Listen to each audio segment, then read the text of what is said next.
Hey everybody, it's Michael Pedone with SalesBuzz.com, and I saw a note. I think it was on LinkedIn. Somebody was asking about BDR training. It says, "I'm looking for something as modern as possible, as things have changed so much in the past year." And I have to tell you, that really made me go, "What is this person talking about?" When you say things have changed so much in the past year, what has changed last year compared to 10, 20, even 30 years ago? Think about this for a second, because when you're making outbound calls, sales is a lot like a game of chess. Okay, I always use the analogy that sales is a lot like baseball, but let me even put it in this aspect. Sales is a lot like a game of chess. In chess, there's three phases to chess. Use your openers, your middle, and your end game. Okay, and you can make the right moves every step of the way, or you can go all the way to the opposite side and make what's called blunders in the game of chess. And a blunder is what most salespeople make all the way through their sales process, and that's why they're not hitting quota. If you're having a hard time getting prospects on the phone or hitting quota, or even to get a conversation started, chances are it's either right your opening or your middle game that needs fixing. So let me break this down for you. Just like chess with your opening, middle, and end game, when it comes to sales, you have to have an opening. I don't care about all the social media stuff that's out there that you can use to get on your prospects' radar. Your marketing team, in my opinion, should be doing a lot of that to get leads into the funnel that you would look at and analyze to see if they are an MQL, a marketing qualified lead, so you can make it, so you can convert it to an SAL, right? A sales accepted lead, meaning, okay, they have the minimum requirements, you've personally reviewed them, they have the minimum requirements to at least be considered a suspect, right? So now you can start your outreach. Okay. Everybody seems to be tied up on the sequences and cadences and how many times you should reach out to them, whether it's one or whether it's 10 or whether it's 15, it doesn't matter. The biggest challenge, the biggest problem salespeople have is not getting the prospect on the phone. Sure, that might be hard. It might seem hard to get them on the phone, but that's usually just a lack of production, right? You're not making enough calls to make that happen. But the bigger challenge is when you do get somebody on the phone, right? People usually make the mistake in their opener, they make a couple of blunders, and then that's what ends up causing them to hear things like, "No thanks, not interested, we're all set, just send me some information," or "We already use something like that," right? Does this sound familiar? Right, so your opening value statement, you made a blunder. You got those responses from your prospect. "No thanks, not interested, we're all set, we already use somebody like that, no budget," right? You got that because of what you said after "hello, my name is." You created a blunder.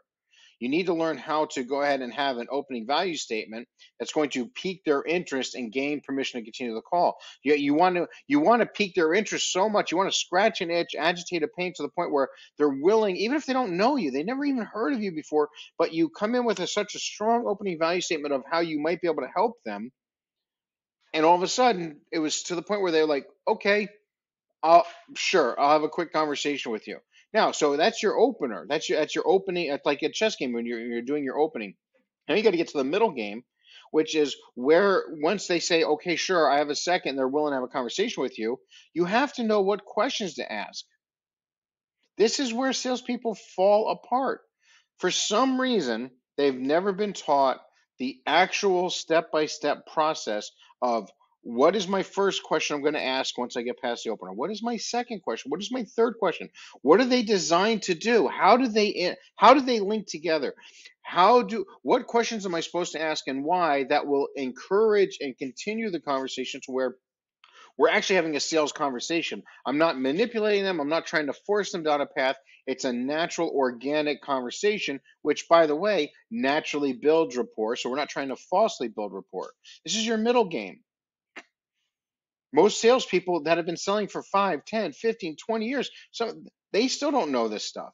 And that's why they struggle. So sure, when the low-hanging fruit is there, they're going to go ahead and do very well. But as soon as that low-hanging fruit starts to dry up, if their production, if their output is not at the level that it needs to be, then they're going to struggle. When you know exactly what to say, why to say it, how to say it, and then what to do with the responses back, when you know that there's literally a step-by-step sales process that you can follow that's going to get you excellent results, you'll be more confident in picking up the phone and making those outbound dials. So again, if you think about selling, Again, this whole sales has changed so much, BS. It just drives me nuts. I mean, if you really do think about it, the pillars of selling have never changed since day one. Think about that.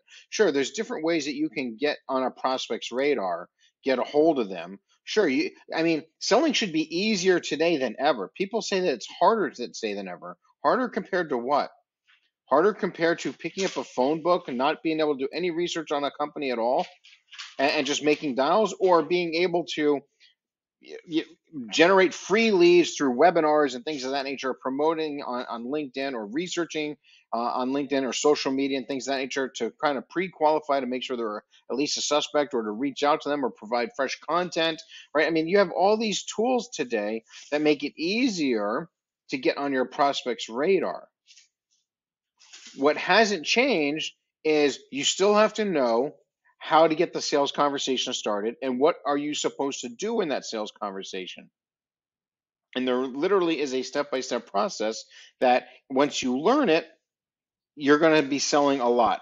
And so the process is really, if I just break it down very simple for you, right? If you see the screen, so your opening value statement, very simple. You have to know what to say after hello, my name is, okay? You also have to know what to do if you run into a gatekeeper, or if you get voicemail, what kind of email you need to send in order to get a response. Okay, once you get a response, whether it was through you left a message with the gatekeeper, or the gatekeeper put you through, or they called you back, or you sent an email, or you called them and got the prospect on the phone, you used the right opener, and they were willing to have a conversation with you, you need to know what engagement questions to ask.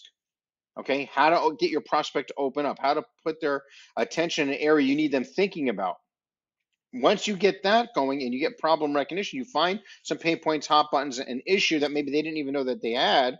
But now, since you've strategically asked the right sales questions, you've identified that there is a possibility that you might be able to help them with something.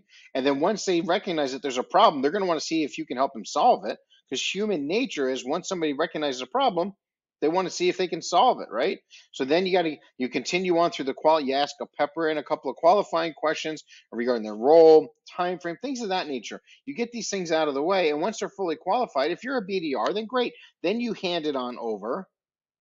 Like, the last thing you probably want your sales team doing is, your BDRs, just making calls to set appointments, because they're just going to be focused on setting appointments and maybe getting spiffed on that, but they could be setting appointments for people that aren't qualified, right? And you can't say, well, we know they're qualified, we know their title in their industry. That doesn't make them qualified. That's only part of qualification. Right. So if you were an account executive, what type of appointments would you rather have? Somebody just can randomly keeps making tons of dials, setting appointments, or somebody that said, maybe you have less appointments, but your BDR was able to articulate what the pain point is. The prospect agrees that it's a problem. They want it solved. They're part of the decision-making team, right? You even got time frame down. Would you rather take that call, or somebody just randomly call and set appointment, call and set appointment, call and set appointment, right?